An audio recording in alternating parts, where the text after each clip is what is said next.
जय हिंद। मैं हूं कर्नल दानवीर और आप देख रहे हैं मेरा यूट्यूब चैनल दानवीर सिंह।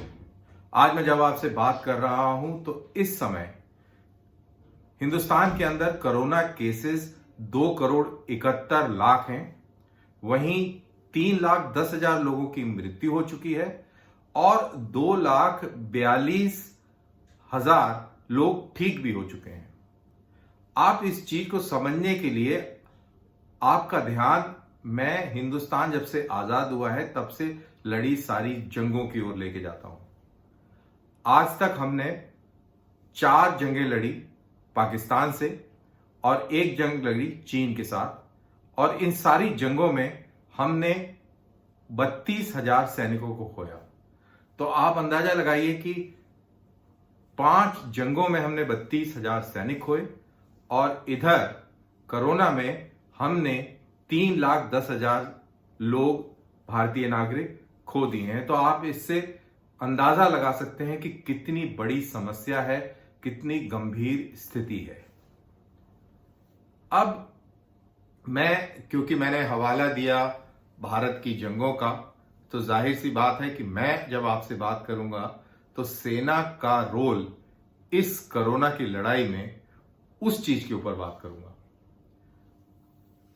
आज भारतीय सेना के काफी सारे एसेट्स, भारतीय सेना बोले तो एयरफोर्स, नेवी और इंडियन आर्मी के बहुत सारे एसेट्स इस कोरोना की जंग में लगे हुए हैं।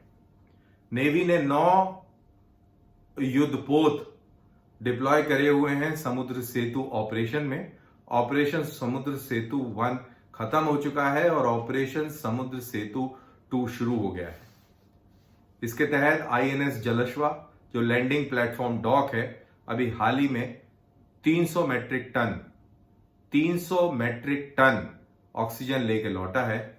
और ओवरऑल इंडियन नेवी ने 500 मेट्रिक टन ऑक्सीजन का कंट्रीब्यूशन किया है। डोनर कंट्रीज से वो ऑक्सीजन लेके आए हैं और सबसे बड़ा डोनर जो क्षेत्र है वो हमारा मिडिल ईस्ट रहा। अरब ममालिक के बहरीन और यूनाइटेड अरब एमिरेट्स ने और कतर ने हमारी बहुत और भरपूर मदद करी है। हम उनके बहुत बहुत शुक्रगुजार हैं। इतने बड़े पैमाने पर अगर किसी मुल्क में केसेस हो जाए तो किसी भी मुल्क का सिस्टम चरमरा सकता है। हमें यह नहीं भूलना चाहिए कि दुनिया के बेस्ट मुल्क जो है, जिनका हेल्थ केयर सिस्टम आला दर्जे का है, Italy, France, UK, Germany, United States of America, इन मुल्कों के भी सिस्टम्स चरमरा गए थे। तो हिंदुस्तान उनके सामने क्या चीज है। देखिए, मैं इसको डिफेंड नहीं कर रहा हूं। अनफॉर्चुनेटली हमारी कई सारी नीतियां और पॉलिसीज फ्लॉड रही हैं और नजरअंदाज किया गया है एजुकेशन को भी और हेल्थ को भी, और इस दर्जे तक किया गया है कि सरकार का रोल क्वेश्चन मार्क है और इसके अंदर प्राइवेट दखलंदाजी बहुत ज्यादा बढ़ गई है और उससे एक्सप्लॉयटेशन भी बढ़ गया है। आम नागरिक काफी परेशान है, इसमें कोई दो राय नहीं है, कोई शक नहीं है। लेकिन फैक्ट्स आर फैक्ट्स और फैक्ट्स मैं आपके सामने रख रहा हूं। वहीं एयरफोर्स की बात करें तो एयरफोर्स ने 1000 सॉर्टी अपने स्ट्रेटेजिक लिफ्ट एयरक्राफ्ट की कर दी है। हमारे पास 2 किस्म के स्ट्रेटेजिक लिफ्ट है, एयरक्राफ्ट है, ग्लोब मास्टर है और IL-76 है। इनकी 1000 सॉर्टीज हमने करी हैं और इन 1000 सॉर्टीज में 161 सॉर्टीज विदेशी मुल्कों से क्रायोजेनिक कंटेनर्स में लिक्विफाइड ऑक्सीजन को लेके आने की सॉर्टीज भी हैं, ऑक्सीजन सिलेंडर्स को लेके आने की सॉर्टीज हैं, वेंटिलेटर्स और ऑक्सीजन जनरेटर्स की भी लाने की सॉर्टीज हैं। और इंडियन आर्मी की बात करें तो इंडियन आर्मी ने काफी सारे कोविड हॉस्पिटल्स इस्टेब्लिश करे हैं। बेंगलोर में किया है, वाराणसी में किया है, लखनऊ में किया है और दिल्ली में किया है। इसी तरीके से इंडियन आर्मी ने बहुत सारे बंद हुए ऑक्सीजन प्लांट्स को रीजनरेट किया है। आगरा का एक बहुत बेहतरीन एग्जाम्पल है, इसी तरह यूपी में कई जगहों पर किया है। और और इंडियन आर्मी ने एक कोविड मॉनिटरिंग सेल भी बनाया है जिसकी अगुवाई vice chief of army staff कर रहे हैं। उसका काम है जहां भी कहीं आर्मी इन्वॉल्व है तो सिविलियन और आर्मी के बीच में तालमेल बनाना और उसको मॉनिटर करना, डायरेक्ट करना। अब इंडियन आर्मी बहुत बड़ी ऑर्गेनाइजेशन है, तकरीबन 12 लाख की फौज है, और इसी तरह नेवी और एयरफोर्स मिला के तकरीबन 2 लाख बनती है। तो 14-15 लाख की ये फोर्स है, हाईली ट्रेन्ड है, हाईली इक्विप्ड है। लेकिन इसमें इस लड़ाई में मात्र 1/10 यानी कि 10वां हिस्सा ही इन्वॉल्व है। उसका कारण है कि हमें लेह लद्दाख, अरुणाचल प्रदेश और चाइना का बॉर्डर भी देखना है, पाकिस्तान का भी बॉर्डर देखना है, और साथ के साथ इंटरनल सिक्योरिटी चैलेंजेस भी हैं, चाहे जम्मू कश्मीर के हो, नॉर्थ ईस्ट के हो। और उसके बाद जो हमारे पास सिक्योरिटी चैलेंजेस को मीट करने के बाद जो हमारी फौज बचती है, उसके अंदर भी, क्योंकि यह स्पेशलाइज्ड टास्क है, इसको हर एक आदमी नहीं कर सकता, तो स्पेशलाइज्ड टास्क के लिए स्पेशलाइज्ड ट्रेन्ड लोग चाहिए, और वो हमारे एएमसी के डॉक्टर्स हैं, नर्सेज हैं और बाकी स्टाफ है। तो वो इसमें इन्वॉल्व हैं, जोर शोर से इन्वॉल्व हैं। और इसीलिए मैं ये कह रहा हूं कि हमारा आर्म्ड फोर्सेस का 10वां हिस्सा इसमें इन्वॉल्व है। तो ये एक सिचुएशन है और इस सिचुएशन को फौज डील कर रही है। अच्छी बात यह है कि फौज में 90 से ज्यादा फीसदी लोगों को 2 इंजेक्शन या दोनों वैक्सीन लग गए हैं, और बहुत ही उम्दा इसका रिजल्ट है। आर्म्ड फोर्सेस के अंदर कोरोना केसेस ना के बराबर हैं, और अपने जवान, अपनी सेनाएं बिल्कुल हृष्ट-पुष्ट हैं, तंदुरुस्त हैं, और देश के सारे चैलेंजेस को मीट करने के लिए अव्वल और तैयार है। और प्रार्थना करता हूं कि ये इसी तरीके से अपने देश की, अपने नागरिकों की जान बचाते रहें, देश की सुरक्षा में निरंतर लगे रहें। तो ये थी हमारी आर्म्ड फोर्सेस की इन्वॉल्वमेंट।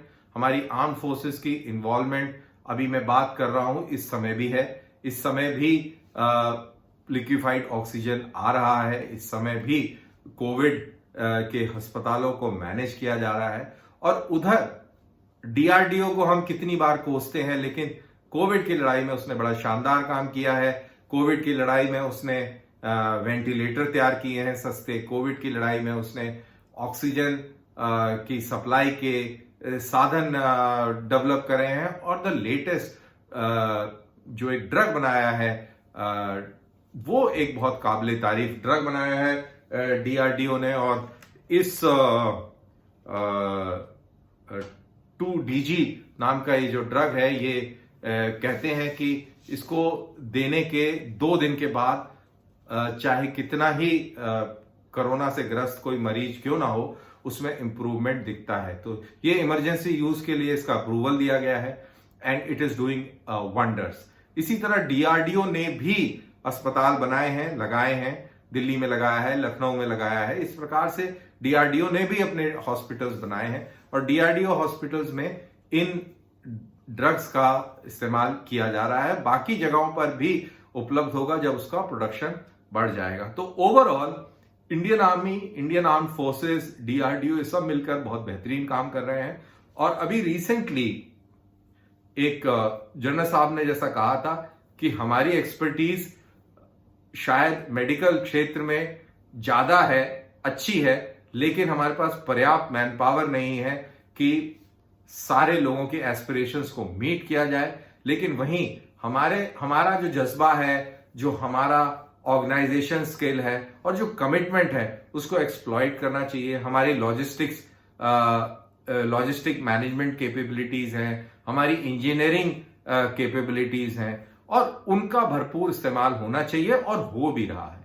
जैसा मैंने बोला कि ऑक्सीजन प्लांट्स जो बंद थे उनको रीजनरेट करना, फील्ड हॉस्पिटल्स को तैयार करना, तो ये सारी जो चीजें हैं ये भी इसमें शामिल है।